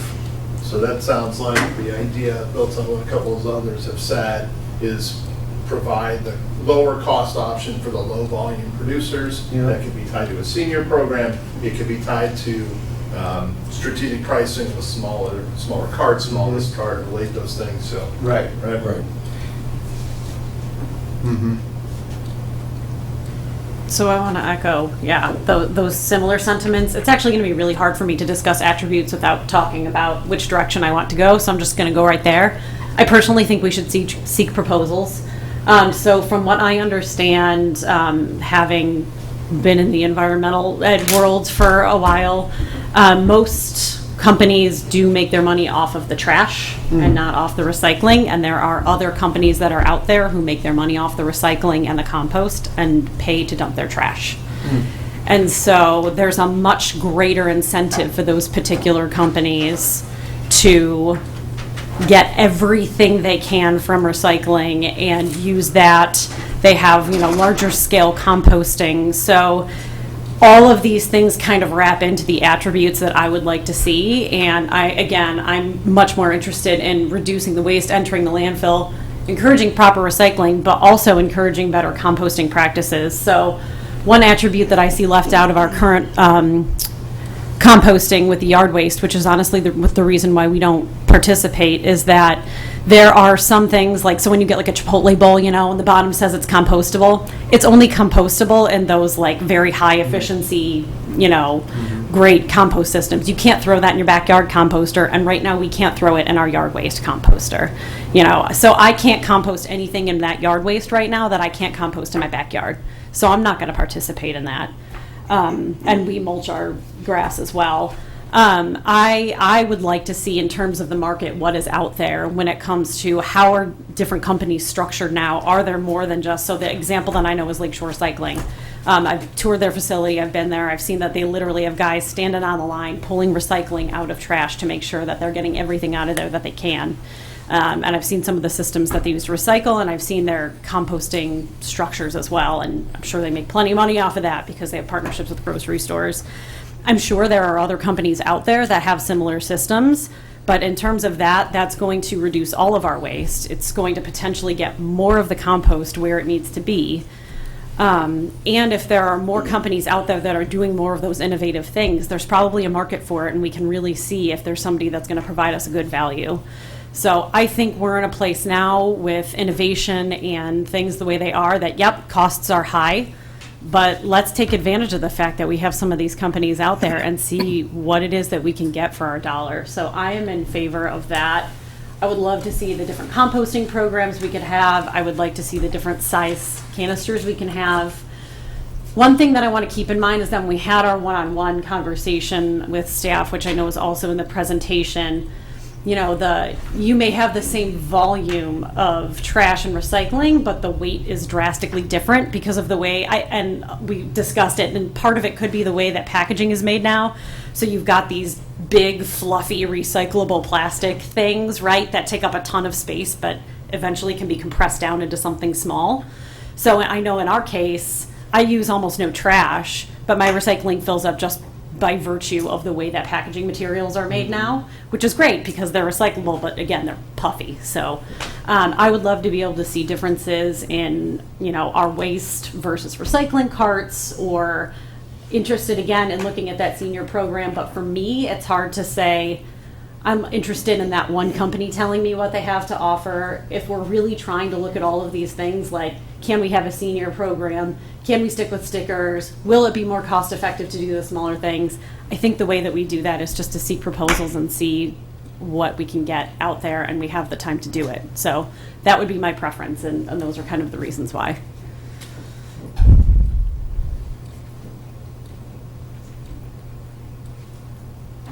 Anybody else on that question while we're here? Well, on the question of going out for an RFP, I'd really like to see, Republic's here listening, taking notes, I hope, and we're continuing conversations. There's a value, I think, to the service level we've gotten into the community to attaining them, but I think a lot of these things, there's new emphasis now from this group on different stuff, and that's got to get reflected. And what I see there is a, while it's not probably a smooth process, it's a process that allows for us to decide we don't like the Republican answer and still go to an RFP. Just looking at dates, right? You got an 8-9 contract consideration, we decide that's not doing it for us. you're still ahead of you're still about the same time period as you're publishing an RFP. So, what I'm getting at is I prefer to negotiate, but I'm not ruling out the idea of going to RFP. I think that the Republic has to demonstrate that they're hearing this conversation, they're understanding the issues that we're bringing up, and whatever comes back has got to reflect that. To Chris's point, bring some ideas. You've got this list of people, whether it's Groot or Lakeshore or Waste Management, whoever it is. It's an industry that knows what's going on in the industry, right? You all know what's going on in your industry. I feel like we probably can build on our relationship with Republic and get some answers that satisfy our needs. But I wouldn't rule that out if we don't. These are all these things you're hearing tonight are really the same thing said multiple ways, which is we've got to watch cost and have a higher sensitivity towards our environment. So let's figure out what that looks like.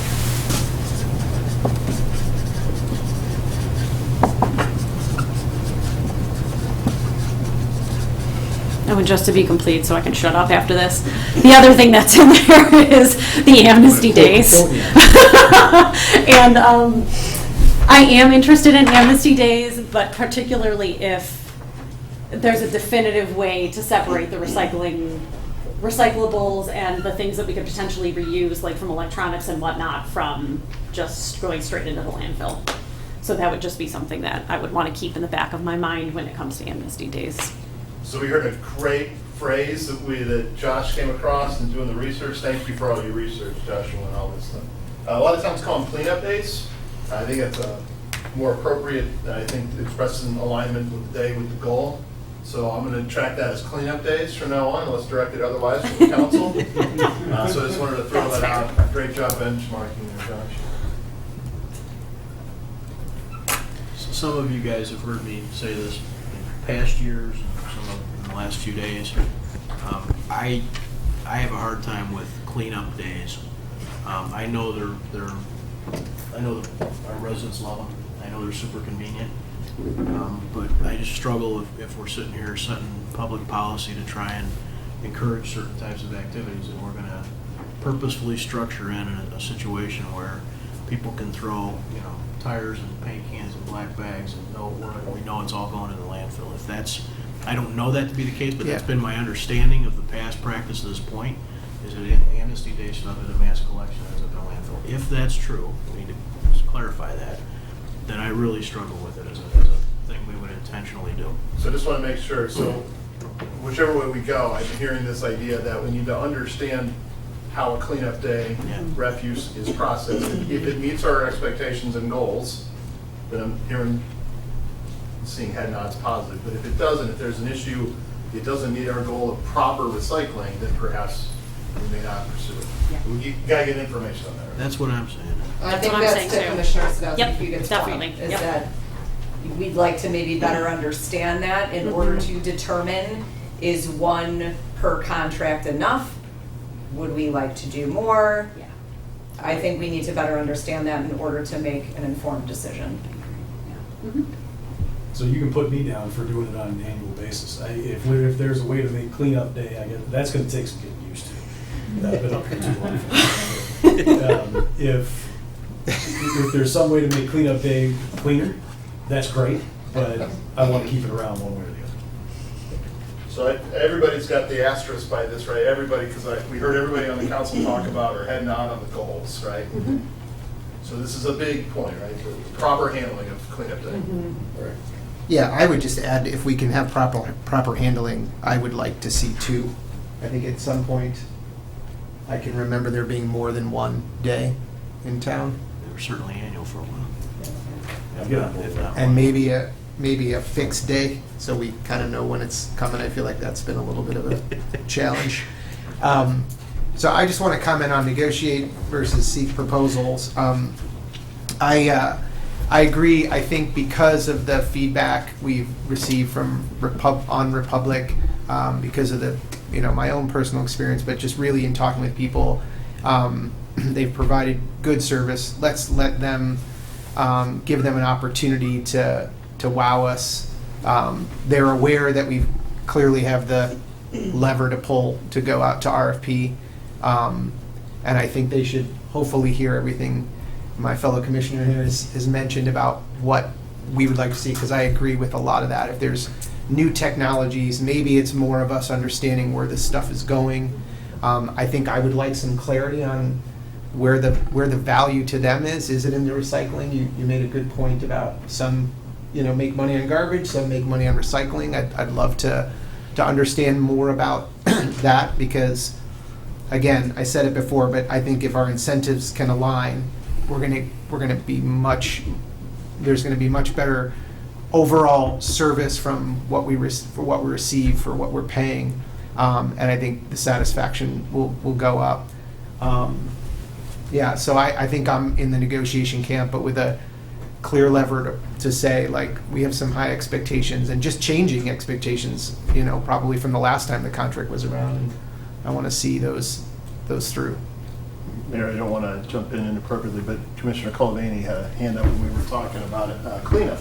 Yeah, I'm a big fan of the annual cleanup day, and this is a bit personal, but I happen to go to Glen Ellen at least weekly for some treatment that I'm getting, so I go to Glen Ellen because that's where the Dooley's chiropractor is.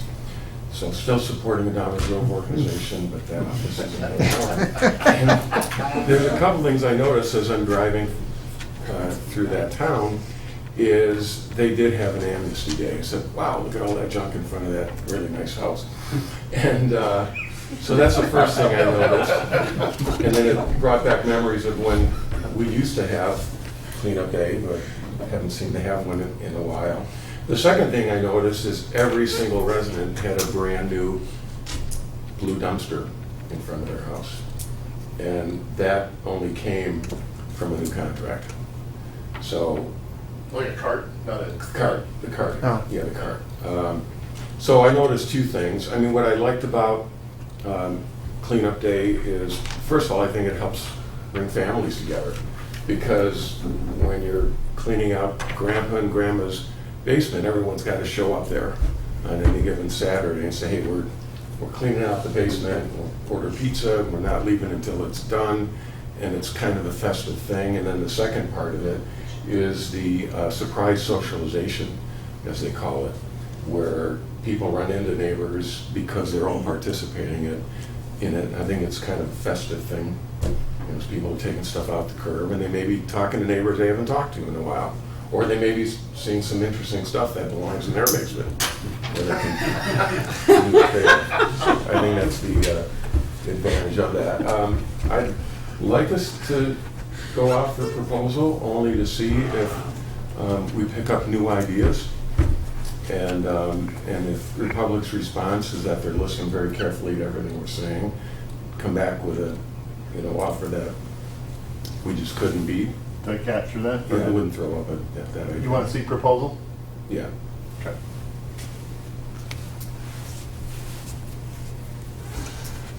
Well, since I haven't talked about whether to negotiate or seek proposals yet, you can put me on the negotiating end. I think the fact that the level of service has been as high as it has been, and the pricing has been, I'd say, pretty good so far. I think we've got to give them a chance to demonstrate that they want to continue working with us. It's been a good relationship thus far, and I think that earns them the pilot seat. Let's see what they got. You can also put me under negotiate for many of the reasons that my colleagues stated. I don't know what these magical families are that you're in. I know, right? Who gather and there's happiness with cleaning. I'm just picturing my own family and the whining and crying that would go on with, we're going to clean today but get pizza. It wouldn't matter. I too would like to investigate.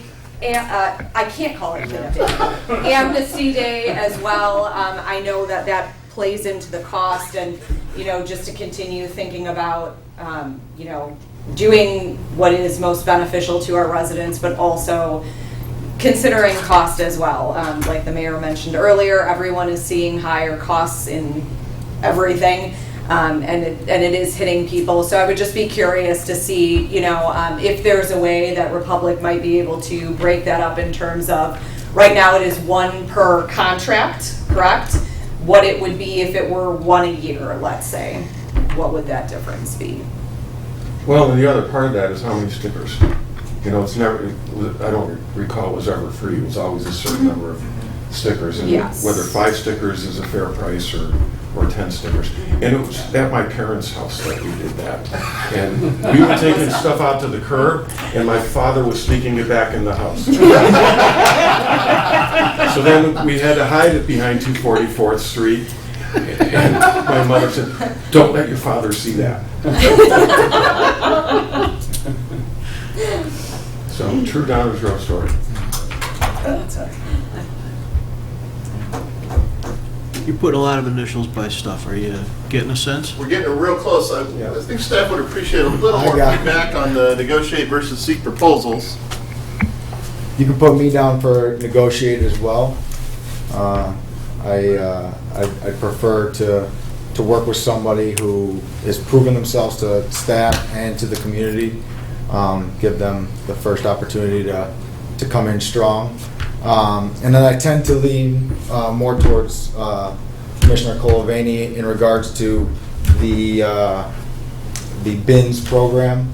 I think it matches to veer more towards bins than stickers. I think it aligns with pretty much all of our program goals except for maybe one, and added with the fact that I think you said you were in Glen Ellen and you saw the street lined with all blue bins. I feel like it appears, it's a nice aesthetic to the neighborhood rather than seeing bags and cans everywhere. Brand new blue bins. Brand new blue bins, yeah. And as far as cleanup day, I agree with Commissioner Wallace that I'd like to see what the cost of that is on a yearly basis versus every 4 years. If there's a way to line item that out and weigh out again, where it aligns with our program goals, weigh out the value to the residents on that. So, Commissioner Sasky, Fugit, and Commissioner Colavani, along the same lines. I didn't put any numbers down. I thought annually was Yeah, for that. annually. Okay. Okay. So, can I jump in? Absolutely. There's no particular end here. Okay, good. First, I'll be the one to walk into this buzzsaw. I've had a lot of residents ask about the yard waste or the leaf pickup via sort of the vacuumed type thing, and I know that's probably been discussed in the past. I guess the question I would ask is, given some of that new value for compost, and perhaps given some of the new technology to collect and to leverage that, is that something as a village we would want to consider? It's probably what I've been asked the most as a relatively new commissioner about why we don't have that where other towns have.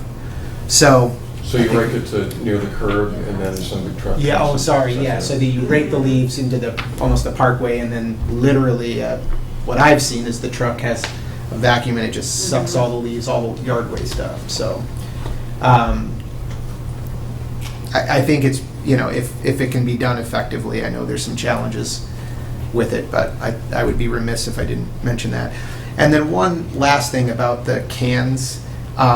This is a total, probably a personal thing, but I would love to see brown instead of blue. I think blue is so so obvious, and I don't know, for some reason I've seen towns with brown and it just sits back visually as you're driving through. You're not seeing this line of trash and recycling bins. Small thing, I don't know what the cost benefit might be there, but just from, Danny, you mentioned the aesthetics, I think brown or some other sort of not so bright color might make a difference in my view in terms of purely aesthetics. So, did we ever vacuum up leaves? I was just going to say, does staff have any info on that? So we have some staff members that have lived in town a long time, have been here a long time, and if you go way, way back, they have some stories that we cannot verify the total accuracy on the policy side. I can tell you that in the time that these staff members have been here, I think one time we received pricing for leaf pickup, and we did it for 1 year. Correct, Mike? A program where residents put leaves in bags, Yeah. and they would collect Right. it over an 8-week period with no sticker required. That's what we did. Yeah. I think what Commissioner Gilmartin is talking about is the type of program that other communities use where leaves are just laid to the curb. I think Hinsdale does that. We've got enough, Yeah. I think we've got enough newness in the council and enough newness in the community that understanding that thing entirely is something we should be doing right now. Okay. There's, as I recall some of that, there were a lot of ins and outs and what have you, to quote some of my famous movies. But there were elements of that. There's certainly there's more, it's in communities that don't have curbs, there's issues, there's a lot of stuff, but it's appropriate that we fully understand it. So I think if reading this board right with the policy direction, we'll be negotiating. Now, let me take a step back. Remember that Mr. Baker told us that we're looking for a motion actually on next week's council meeting. So assuming that the motion, when we actually ask the council to vote, is this, I think we have an opportunity to get proposal and information regarding this program as well, because it sounds like we'll be asking Republic to be innovative with a really sharp pencil, right, on cost. So we could put that in there as well. Can I just say something? I'm sorry, I didn't expect the leaves to come up, but otherwise I promise I was done. I know, right? You can talk trash as long as you want. Ah, I know, and I really do enjoy it too.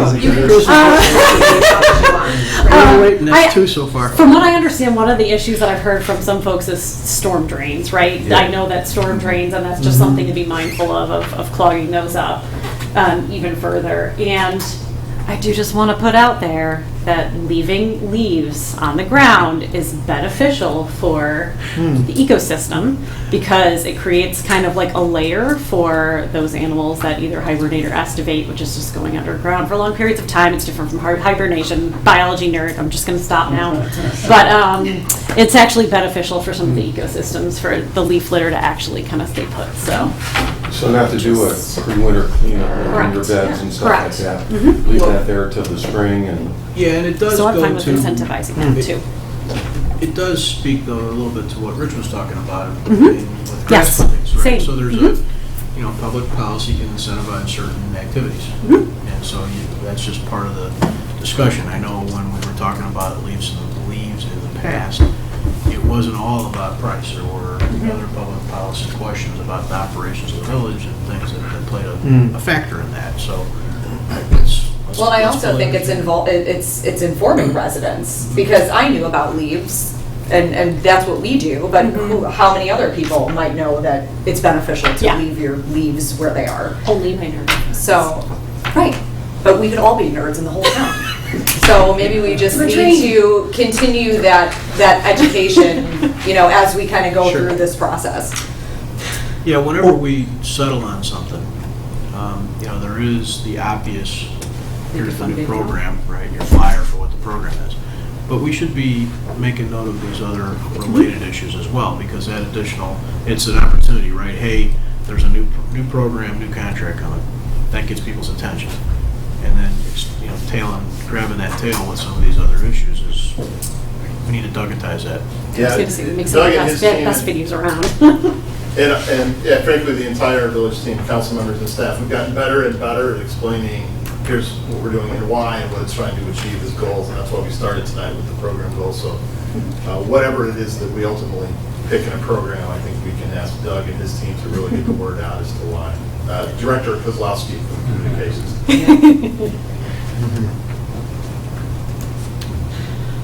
Anybody else got anything on their mind at the moment? Let me just kind of check with the Yeah, staff check to make with- sure. You feel like you got- Rosa, Josh, do we have what we need here from the council so far? Tish, you heard half price, right? I did. I could actually answer some of your questions right now if it would be okay. You know what, that would be great. This is trying to learn here, so please do. Great. Can I do it from here, or I can stand up? Again, my name is Tish Powell. I am the manager of municipal sales for Republic Services. No, I've been sitting way too long today. That's probably not the best thing. Just to give you a little background on myself, I'm a fellow elected official, so I appreciate the work that you do. I'm in my 3rd term as a city council member. That's my other job, so I'll be at my city council meeting tomorrow night. You just want a little closer to the microphone. You don't need to sit. Thank you. Capture. So, you know, Republic has obviously served the village for a number of years. We are really a proud partner and appreciate the partnership and the relationship we've had with the village. Really glad to hear the positive feedback that you're getting from residents. We also get that as well from folks. I need to know who's picking up stuff without stickers on it, so I'll talk to them later. A couple of points or questions I heard come up in terms of composting and what happens to grass clippings. All of that stuff is currently going to a compost facility. Back in 1990, the state of Illinois passed a law prohibiting yard waste from going into landfills. So that material is picked up separately, is handled separately, and is currently going to a compost facility. So that kind of hopefully answers the question that you had there. In terms of, I really like your ideas about mulching leaves. Well, I think I added that point about leaf pickup. So during one of the things that, you know, listening to your focus on sustainability, we are a well-recognized company nationally for our sustainable practices. We recently acquired US Ecology, which is a full-service environmental services company. So we're looking forward to the partnership that they will bring to us as well, and the services that we can provide to you all as one of our municipal partners through US Ecology. In terms of ways that we can kind of partner with you on how do we make this work better, I have to be honest, if you're really talking about sustainability, adding more amnesty days is really working against your goal. Because right now, people are just kind of storing stuff and they're going to get rid of it on amnesty day. They're not really forced to think about waste reduction and recycling if they know that once a year, twice a year, or even once every 5 years, which is currently what is in our contract, one amnesty day every 5 years, which we've already worked out, will be in October of this year. Having amnesty days and sustainability goals work against each other. Just being honest. My former hat was as a sustainability and recycling coordinator on the municipal side, so this is like real geeky for me. I love it. The other thing that came up in terms of personal cans and our automation. Yes, we use automated trucks for our trash and for recycling. Your current system allows people to use their personal cans for recycling, especially if they're on the sticker program. Those cans are not designed to be dumped by automated trucks. And they're heavy, so we use them to dump the containers, because having employees lift 50-pound cans is a workman's comp issue waiting to happen.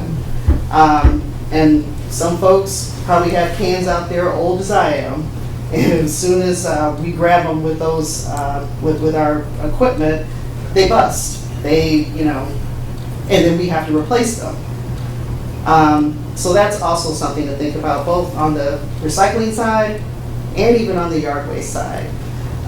There aren't a whole lot of communities, I'll be honest, that still have programs that are set up like yours. Yours is kind of antiquated. Most communities have gone to all carts, whether it's different sizes, and have moved away from the stickers. The stickers are problematic for a whole lot of reasons. Folks counterfeit your stickers in your town. We recently worked with your staff because we've got folks that are counterfeiting stickers. You saw the numbers. The sticker sales are going down, probably because some folks are counterfeiting stickers. It's also because we also see more people that are moving to the carts, which is a good thing. I think most of you probably, just listening, it sounds like most of you have carts. It's a better system. One of the other things that sticker programs encourage folks to do is contaminate their recycling more. It encourages folks to take those bags of trash to their job, to the business down the street, and illegally dump them. Not saying that that's what folks are doing in your town, but that is something very common that happens in sticker towns. Just be honest with you. One of the other things that came up was about recycling and us making money on recycling. Kind of a fallacy, and I'll tell you why. Back in 2017, the China Sword came about, and you're shaking your head, you're very familiar with it. And what that was is, since the majority of the recycling that's collected in the United States gets shipped over to China, China finally said, we're tired of getting all of the United States garbage, and put in really strict standards on the level of contamination that they would accept in the material that they received. And it was very, very low, like probably in the single digits. So what that did is it increased our processing costs significantly, because what that did is once we pick up all the stuff from the curb, take it to our recycling processing facility, we had to really sort through that stuff not once, not twice, but then sometimes 3 times to get all of the non-recyclable items out of that mix before we can take it to market. So as a result, and I think this was in your slide packet, you've only seen your rates go up by about 2% every year. Our costs have gone up more significantly than that. They've gone up definitely more than 2%. The way your sticker program is set up as being, recycling is free. So you're going to have those residents that are going to fight against changing your program.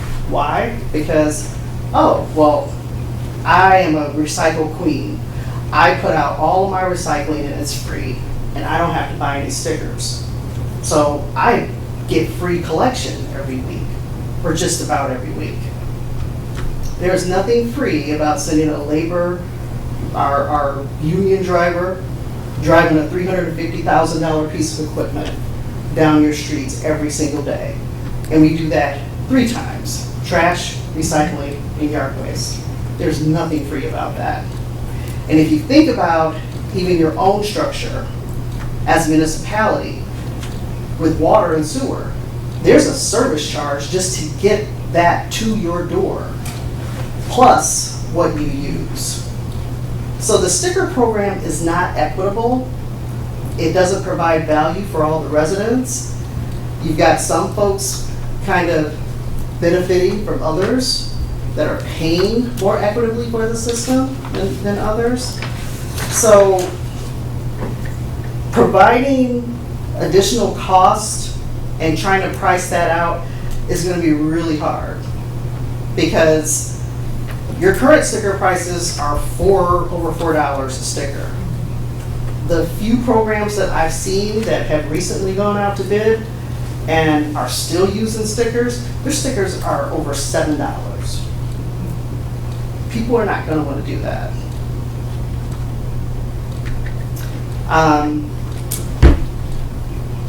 Talk about the pros and cons of cleanup days. Those are pretty much my comments in trying to answer some of the questions I've heard. But I think this is a good opportunity to look at the structure of your program. I think a lot of the goals that you have are very achievable. When I was working early on, I'm a council member in Elgin. I actually worked for the city of Elgin for a number of years, managing their trash and recycling program, ironically. And in the early 2000s, we switched to a cart-based program. Before that, we had a program where I call it everything you can kill and drag to the curb on pickup day got picked up. And it looked like literally that people threw stuff out of their second-story window in hopes that it might make it to the curb. It looked awful. Carting your town really makes it more aesthetically pleasing. You prevent, all the raccoons and the crafty squirrels that get into containers. It makes a big difference. And ironically, yeah, we had some people that were angry about it at first. But you give it a couple of months, we would have had to pry those carts out of their cold, dead hands to take them away from them. Because they realized, wow, this really is a whole lot easier than me dragging those cans that don't have wheels and all of that stuff to the curb. It's just that much easier, and especially in the wintertime, it's a lot easier.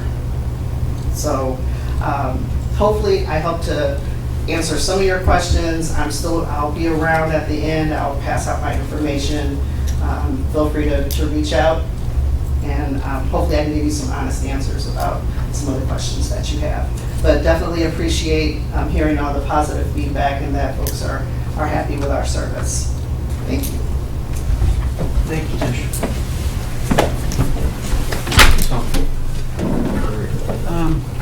You guys feel like you've got the information you need for the moment? We do. We thank you to the council for giving us policy direction, starting with the goals and outcomes. Very, very helpful. Anybody else got something you want to jump in? Diane. No, I don't. Come on. I got a question. Yeah, please. In addition to all the benefits that Tish laid out about the cart-based program, would that, if we switch to all cart-based program, would that equate to benefit, like a cost savings for the community as a whole? If I could, if we get the direction to negotiate, that's Okay, exactly what sorry. Mr. Baker will start to do. Just kidding. Tish said half price. In general. I heard half price too. Killing me, man. Okay, anything else? Okay. I think that's it. Thank you. All right. Move to adjourn. Second. All those in favor say aye. Aye. Opposed? We are adjourned. Thank you all. I appreciate it.